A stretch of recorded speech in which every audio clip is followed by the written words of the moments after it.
This is Daytime Ottawa on Rogers TV. My name is Dylan Black. He joins us right now from the Bank of Canada Museum, the brand new museum. His name is Ken Ross, the director of that museum. Hello, how are you doing? Very well, Dylan. Thanks. How are you? I'm good. Now it's brand new. I mean, it's been around but it's re-imaged. Well, it's different. Originally we had a currency museum at the Bank of Canada. Yeah, of course. That was there for over 30 years. 30 years, wow. And we shut it down in 2013. Because the whole bank was being renovated. And it was an opportunity to completely reimagine the thing. What would we do if we were starting from scratch? Because frankly, we were. Yeah. So we spent 4 years building a brand new museum. We rebranded it. It's the Bank of Canada Museum now because it's about the central bank. It's no longer a money museum per se. Okay. Money's part of it, but it's about the work the bank does. That's interesting, though, that it was closed for 4 years. Yeah. That's a long time.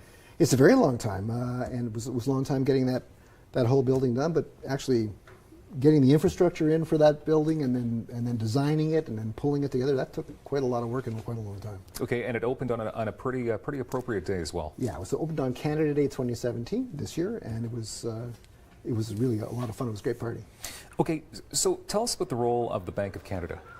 Well, simply put, the Bank of Canada is here to promote the financial welfare of Canadians. So we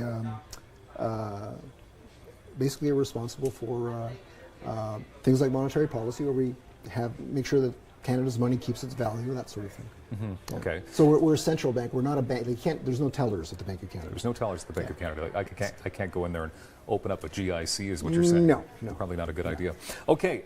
So the exact location for those who don't remember the Currency Museum, where are you located? Well, actually, we're much more visible now than we used to be. So we're bordered by Wellington, Sparks, and Bank. Well, actually, Wellington, Bank, and Sparks.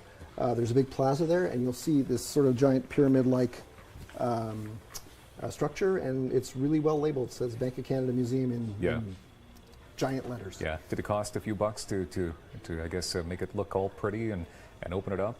Yeah, it was pretty decent investment. It was a good investment. It was an investment the bank wanted to make because we really feel it's important to get the message of the central bank out there so Canadians understand what we do. Okay.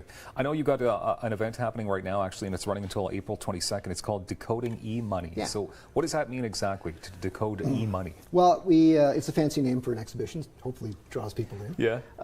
The idea for this, we think of these things a couple of years in advance. So we were 2 years back, thought, well, what's one of the hottest topics right now, or potentially one of the hottest topics? We had no idea it was going to blow up the way it has in the past 3 or 4 months. But I was fascinated by cryptocurrencies and the idea of money that doesn't go through a central bank. It's not actually money, I shouldn't say that. Okay. But the idea being, something of a means of exchange that isn't backed by something like a central bank, because it's a strange idea. So the bank has been doing some work on it as well, doing some research on it as well. But we've put together this interactive temporary exhibit. And it takes you through, it shows you a timeline, there's a couple of videos on what cryptocurrencies are. Okay, can you actually, because you've said that twice now, so cryptocurrency, what exactly is that? I was afraid you were going to ask me. Were you? You can come and see the exhibit. Yeah, I suppose I'll find out more. First of all, we don't really consider it a currency right now, but it's a form of exchange on the internet that uses something called blockchain technology. Okay. To extract value from it. So you have people who are data miners, for example. Yeah. They will try and create these long code chains that have value in the Bitcoin is one example of a cryptocurrency in that world. I was wondering, because you hear Bitcoin used quite a bit nowadays. Yeah, and we have actually it's quite a complicated thing to explain. So we've invested quite a lot of time in trying to make it as accessible as possible in this exhibit. Okay. Some of the fun stuff that you brought with you here today? Yeah. Well, look, the idea of the Bank of Canada Museum was to put a friendly face on the bank because we're a central bank. You're not known for anybody smiling or having fun. Well, that's what we wanted to change. So okay. So I brought some stuff here. I wanted to show you this. This is actually this is from my curator who would kill me if I didn't show this. Yeah. This is a tea brick. This is pressed tea. Okay. It holds value. It's a form of exchange from very early times. So you can see how money. We're talking about the way money's evolved. This is an ancient form of money. It was used up into the 20th century. Okay. And this one's from the People's Republic. Okay, you're saying that that's made of tea. This is a replica, but yes, if you were to hold it, it would feel like that, and it's made of tea. That's interesting. Yeah. Okay, and then this guy, because you're talking about putting a friendly face. Yeah. On the, now this is your mascot. Would you call him? Or well, we call him the Avatar. An avatar. We also call him the Bonhomme. Is it because he's blue? Well, he can be. Look, he's okay, also white there. Right. He's also white. See? No, the Avatar is the friendly face. Yeah. That we want, and if you come into Bank of Canada Museum, there's a number of things you'll see. Among them is a series of stations where you're going to take one of these things on your wrist, it's a bracelet.